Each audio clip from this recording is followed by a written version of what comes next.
దేవుని నామమునకు మహిమ కలుగునుగాక. మీకు నా ఉదయకాలపు శుభములు తెలియజేస్తూ ఉన్నాను.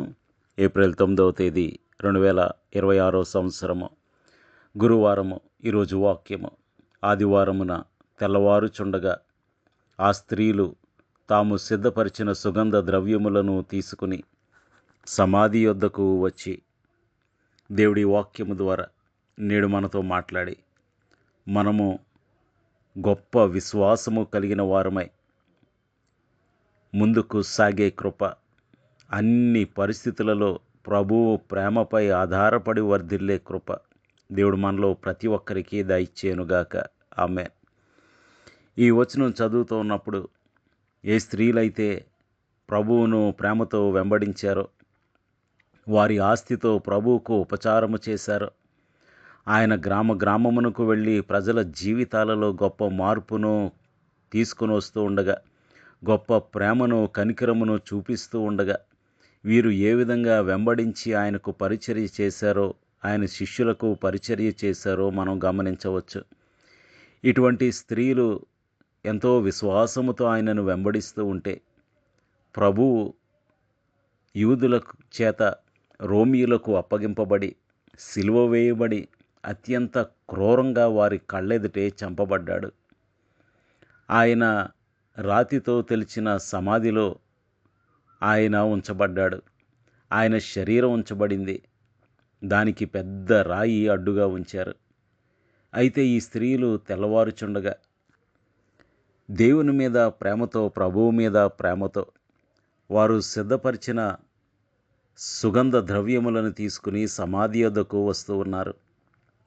అయితే వీరి పరిస్థితి ఒక్కసారి ఆలోచించండి. ఊహించని ఉదయం కొరకు వారు ఆలోచించలేదు. వారు వెళుతూ ఉండగా వారి మనసులలో ఎన్నెన్నో ఆలోచనలు పరుగెడుతూ ఉంటాయి. ఎన్నెన్నో జ్ఞాపకాలు వారిని కలిచివేస్తూ ఉంటాయి. ప్రభువు ఎంత ప్రేమ చూపించారు. ఆయన చనిపోయిన వారిని సహితం లేపారు. కానీ ఆయన అన్యాయంగా శిక్ష విధింపబడ్డాడు. ఎంత అన్యాయం చేశారు, ఎంత బాధతో ఆయనను హింసించారు, ఎంత క్రూరంగా ఆయన పట్ల ప్రవర్తించారు. అవన్నీ జ్ఞాపకం వస్తూ ఉంటే పెళ్ళుబుకుతున్న దుఃఖముతో వారు సమాధి యొద్దకు నడుస్తూ ఉన్నారు. ప్రియ సహోదరుడా, సహోదరి, గమనించండి. ఈ ఉదయం చాలా దుఃఖంతో ప్రారంభమైంది. కానీ దుఃఖంతో ముగిసిపోలేదు. అది ఒక నూతన దినము వైపు, నూతన నిరీక్షణ వైపు సాగిపోయింది. చూడండి, ఆదివారమున అనే మాటతో ఈ వాక్యం ప్రారంభమవుతూ ఉంది. వారమునకు మొదటి దినము, తెల్లవారుజాము. అయితే అది ఎంతో భారభరితంగా మొదలయ్యింది. చాలాసార్లు ఈస్టర్ ఆదివారం అనగానే ఎంతో గొప్ప గొప్ప వెలుతురుతో నిండిన లైట్లు, ప్రకాశవంతమైన రంగులు, బిగ్గరగా ఊదే బూరలు, హల్లెలూయా పాటలు అని మనం భావిస్తాం. కానీ లూకా 24వ అధ్యాయం 1వ వచనం ప్రకారము మొట్టమొదటి ఈస్టర్ పండగ చాలా నిరాశతో, నిశ్శబ్దంలో ప్రారంభమైంది. అది తెల్లవారుజామున అని రాయబడింది. సూర్యుడు ఇంకా ఉదయించకముందు, ఎంతో చల్లని సమయం, చీకటితో ఉండిన సమయం. ఆ వాతావరణం మాత్రమే కాదు, వారి హృదయాలు, జీవితాలు కూడా చీకటితో నిండిపోయింది. వారు ఒక వేడుకకు వెళ్ళటం లేదు, ఒక శవానికి తాము సిద్ధపరిచిన సుగంధ ద్రవ్యములు పూయటానికి వెళుతూ ఉన్నారు. చూడండి, మొదటి పాఠము.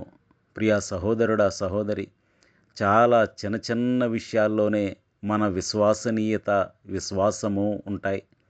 ఆ స్త్రీలు తాము సిద్ధము చేసుకున్న సుగంధ ద్రవ్యాలను తీసుకుని సమాధి వద్దకు వెళ్ళారని ఈ వచనం మనకు తెలియజేస్తూ ఉంది.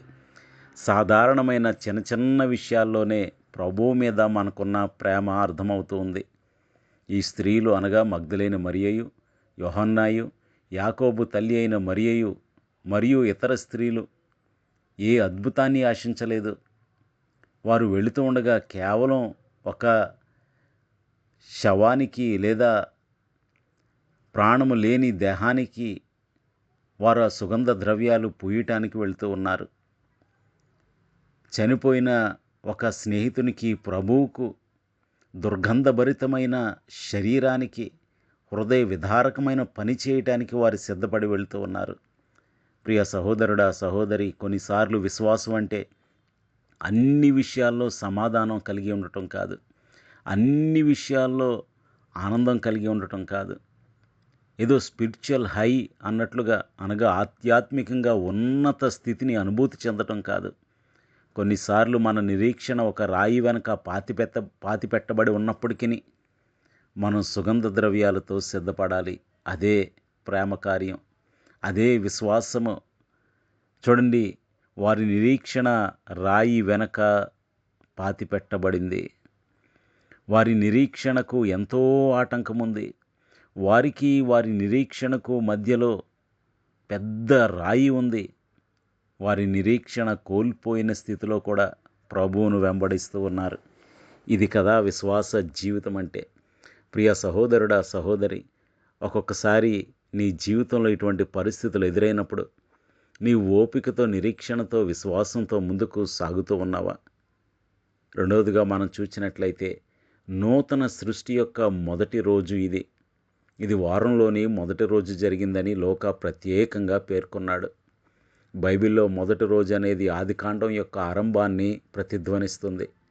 దేవుడు సృష్టి కార్యాన్ని ప్రారంభించినప్పుడు ఆయన మొదటి రోజున మొదలుపెట్టాడు. వారంలోని మొదటి రోజున లేవటం ద్వారా యేసుక్రీస్తు ప్రభువు కేవలం తిరిగి బ్రతకటం మాత్రమే కాదు, ఆయన ఒక నూతన సృష్టిని ప్రారంభిస్తూ ఉన్నాడు. పాతవారం ఒక శిలువతో, సమాధితో ముగిసింది. కానీ కొత్త వారం ఖాళీ సమాధితో మరియు మరణాన్ని జయించిన పునరుద్ధానుడైన రక్షకునితో ప్రారంభమవుతుంది. ప్రియ సహోదరుడా, సహోదరి, మీ ఆదివారం కేవలం వారాంతం యొక్క ముగింపు కాదు. అది మరణానికి ఇకపై మనపై అధికారం లేదు, నూతన జీవానికి అది నాంది పలుకుతూ ఉంది. చూడండి, వారేమో ఈ వచనం చూస్తే సుగంధ ద్రవ్యాలను, అనగా శరీరాన్ని నిల్వ చేయటానికి, ప్రాణం లేని దేహానికి పూయటానికి వారు సుగంధ ద్రవ్యాలను సిద్ధపరచుకున్నారు. కానీ ఆ శరీరాన్ని నిల్వ చేయవలసిన అవసరం ఇంక లేదు. చాలాసార్లు మన విశ్వాస జీవితంలో వారు ఏ విధంగా సుగంధ ద్రవ్యాలు సిద్ధపరచుకున్నారో మనం కూడా అవిశ్వాసమనే సుగంధ ద్రవ్యము, లేదా నిరీక్షణ లేనితనమనే సుగంధ ద్రవ్యము, పేతురు చేపలు పట్టడానికి తిబిరే సముద్రానికి వెళ్ళినట్లుగా అపనమ్మిక అనే సుగంధ ద్రవ్యము మనం ఒక్కొక్కసారి సిద్ధపరచుకుంటూ ఉంటాం. ఇది మనం సృష్టించుకునే సుగంధ ద్రవ్యాలు. మన జీవితాలలో భయాలు అనే సుగంధ ద్రవ్యాలను సిద్ధపరుస్తూ మనం గడుపుతాం. అత్యంత చెడు వార్తకు సిద్ధమైపోతూ ఉంటాం, ముగింపుకు సిద్ధమైపోతూ ఉంటాం, ఇక తప్పనిసరి వైఫల్యానికి సిద్ధపడిపోతూ ఉంటాం. కానీ ఆ సమయంలోనే ప్రభు తన పునరుద్ధాన శక్తిని కనపరుస్తూ ఉంటాడు. ప్రియ సహోదరుడా, సహోదరి, ఒకవేళ నీ జీవితంలో ముగింపుకు సిద్ధపడిపోతూ ఉన్నావేమో, వైఫల్యానికి మానసికంగా సిద్ధపడిపోయావేమో, తప్పనిసరి వైఫల్యం అనుకుంటున్నావేమో, ఇక నేను చేసేది ఏమీ లేదు అనుకుంటున్నావేమో, ఇక జరగాల్సింది జరిగిపోతుంది అనుకుంటున్నావేమో. కానీ పునరుద్ధానుడైన ప్రభువు అక్కడ నీ కొరకు ఎదురు చూస్తున్నాడన్న సత్యాన్ని మర్చిపోవద్దు. నీ దేవుడు నిన్ను వైఫల్యంలో ఎందుకు విడిచిపెడతాడు? ఆయన ఇశ్రాయేలీయులను ఎర్ర సముద్రపు ఒడ్డున విడిచిపెట్టేశాడా? మారా వారి జీవితాలను చేదుగా చేసిందా? ఎరుకో గోడలు వారిని ఆపగలిగిందా? యోర్దాను నది ఉధృతి, అనగా అది గట్లపై నుండి పొర్లి పారుతున్న ఉధృతి వారిని ఆపగలిగిందా?